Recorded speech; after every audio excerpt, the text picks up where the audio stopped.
Retail theft is a growing problem in our community. Just 4 big box stores in Monroe County alone lost nearly $9 million to theft last year. The sheriff's office now has a specialized team targeting serial shoplifters. News 10 NBC investigative reporter Jennifer Lukey rode along with that team, seeing firsthand how they're catching up with the thieves. We've all seen the videos. Sometimes it's a group of people who swarm the store. Other times a team, one distracting the employees, the other one stealing. But more often than not, it's a single person who walks in and walks out with whatever they want. Our day one totals were 15 arrests. Investigator Sergeant David Bolton of the Monroe County Sheriff's Office put a team together to try and stop it. I rode along during a recent detail in the town of Henrietta. People will say, hey, the stores can handle it, their insurance covers it. Well, that's not true. The stores can handle it because they pass that cost on to you.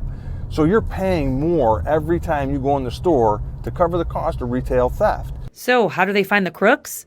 Plainclothes deputies go into the security office with loss prevention to monitor cameras and look for shoplifters, radioing out when they see someone stealing. So they're sort of monitoring the stores inside the stores. So they're monitoring the stores inside the stores, and then I have people out in the parking lots. The idea being, we want to see where these people are coming from, vehicles, those kind of things. The stores didn't want me inside, so I stayed with the outside team, and it wasn't long before they arrested their first suspect. The deputy inside the store watched a woman fill up a garbage can with items, put the can in the cart, and walk out without paying. We try to use overwhelming numbers. And some people will see us on occasion on these details and say, oh, it took 7 of you to stop that person. No, it didn't take 7 of us to stop that person. It took 7 of us to make sure that nobody fought, nobody got hurt, and nobody ran away. But occasionally people do run. They'll tell us, oh, I'm sorry, I thought you were loss prevention. I'd have stopped if I knew you were the police. So they're under the impression that the store's not going to stop them as long as they don't stop. So they don't. Over the course of the next few hours, they made a number of other arrests, bouncing between 7 different retailers. This detail is centered around kind of career criminals or people who are committing larcenies with the idea of profiting, or people who are committing larcenies with addiction problems that we need to somehow offer services to or get help for. And have you found that people are willing to take your help? So I'm going to tell you, we made 117 arrests last year. As I said, to each one of those people, we offered addiction services. We have, in fact, in-bed or inpatient housing ready to go for any one of them, so they can go right from this detail and ultimately end up in an inpatient treatment center. And of the 117 arrests we made, we had 1 person go.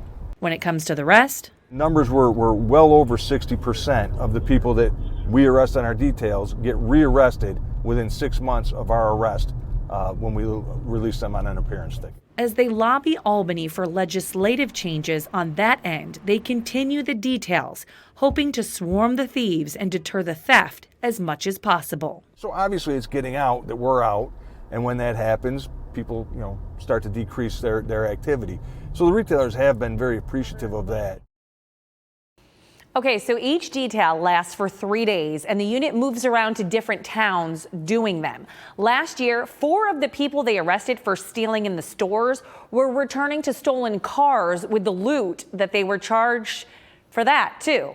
Deanna? Wow. Mm-hmm. Well, Jen, I understand that state police, they're going to start doing similar details like this all across the state. Yeah, that's right. The new state budget funds a number of these specialized retail theft units, and state police are training and modeling their teams after what we're doing here in Monroe County and what you just saw in that story. Well, there's some pretty remarkable video in that story. Thank you so much for bringing that to us. Of course.